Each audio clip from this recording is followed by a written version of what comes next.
have to increase duration before you increase intensity. Now, what does that mean? A lot of people, they try to improve and get out of the hole and really try to have forward progress in their recovery by trying to do more things. They'll say, oh, I'm bedridden now, or I'm housebound, and my goal is to be able to walk around the neighborhood. So they'll walk down the block, and then the next day they'll try walking a bit further, then the next day a bit further. But when it comes to chronic fatigue syndrome and something like a nervous system disorder, you cannot increase at a steady rate like that. You need to increase the duration before you increase the intensity. What I always tell people in the Recovery Jumpstart program is, what can you do to cut that activity intensity down in half? If you're trying to go from just being stuck on the couch to being able to walk around, well, is there something you can do in between that will help bridge you to be able to walk around more?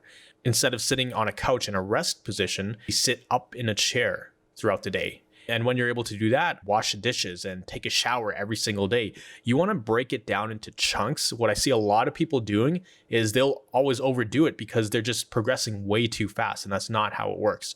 You need to give your body a cushion to actually adjust and give it time to adapt to the new stimulus you're putting on it. Because someone who has chronic fatigue syndrome or ME or a nervous system dysfunction, your nervous system is extremely hypersensitive. Anything you do will set it off. You really need to gradually increase the amount of stimulus you place on the nervous system. For me, I started just by going in a hospital bed, moving to a wheelchair.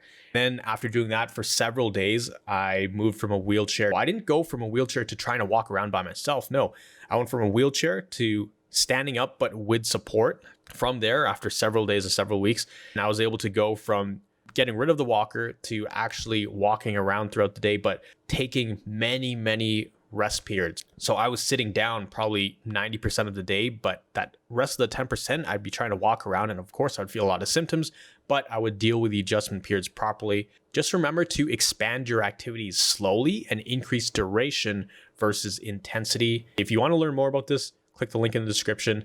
People don't realize how important it is to